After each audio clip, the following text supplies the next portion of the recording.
But after all I've said, please don't forget.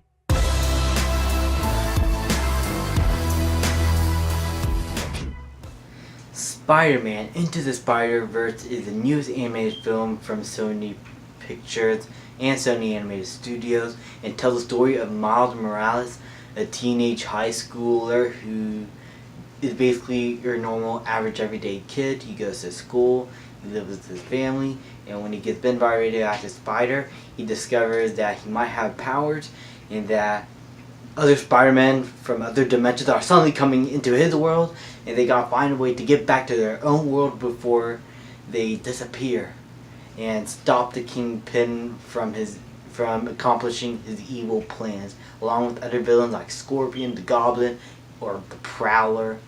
It's a Spider-Man movie, and this is a really unique one also. This is the first one to ever be animated and PG. So actual kids don't have to be told to their parents that they're a little too young. Their parents could just let them go in and watch a fun Spider-Man movie. And that is cool to see, because Spider-Man always resonated with kids, even little boys.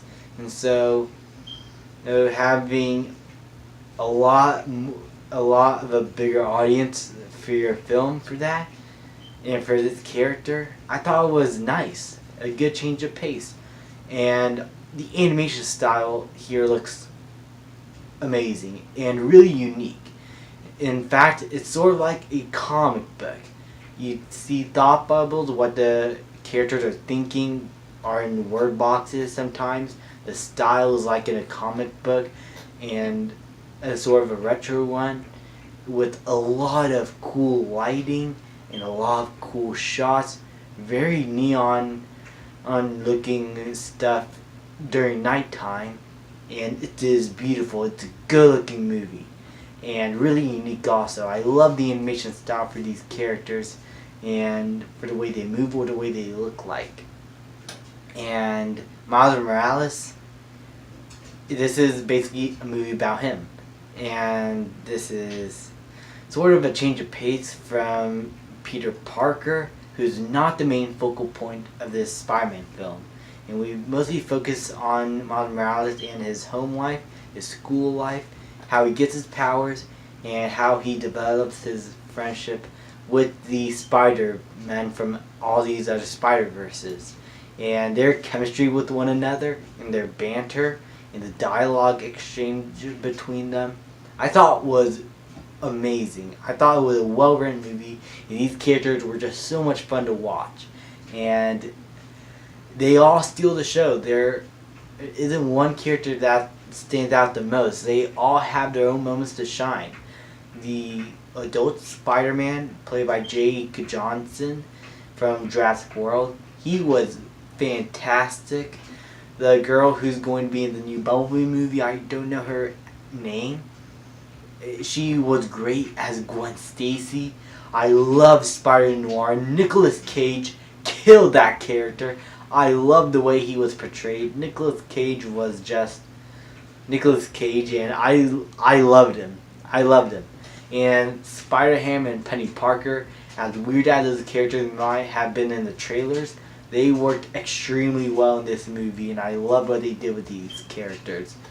And Miles Morales himself is honestly an amazing character. I haven't been the most into Miles Morales' story. I mean, I don't hate his story. I just never got into it. But after watching this movie, I want to read the comics that he's included in now, because he is such a likable character and has such a charming screen presence. And the voice actor for him, I don't know his name also. He's sort of an unknown to me. He was a fantastic, and I would love to see more of what he does in the future. And if I had to pinpoint any negatives, it would have to be the villain characters are a little underdeveloped. I mean, they do have their moments to shine, and they have a lot of badass moments, but they just never stole the spotlight as much as the heroes. And that's sort of a criticism nowadays with comic movies. Everything's great. The action, story, and main characters and heroes are all great. The pacing, the visual style, and everything else is great. Except the villains. They are okay. They serve their purpose in the story, but they're not something that you're going to remember. Overall, Spider-Man Into the Spider-Verse, despite a few nitpicks and villain problems I had with it, I thought it was a fantastic film with a great soundtrack also to come with it. I love the score and music choices in this movie. I love the animation style. I love these characters. Some of the more unknown ones from me, like Penny Parker or Spider-Ham, and especially Miles Morales. I want to know more about these characters now because they were represented so well in this movie. I just want to know more about them. And that's the best thing this movie did, is get me interested in these characters, and I'm really excited to see a sequel to this. I'm going to give Spider-Man Into the Spider-Verse an A. Thank you guys so much for watching. Please leave a like, subscribe, comment, and I will see you guys next time. Bury me alive, bury me with pride, bury me with berries, that forbidden fruit and cherry wine. Thank you very much, but tonight's my night and I'm buried by sweet.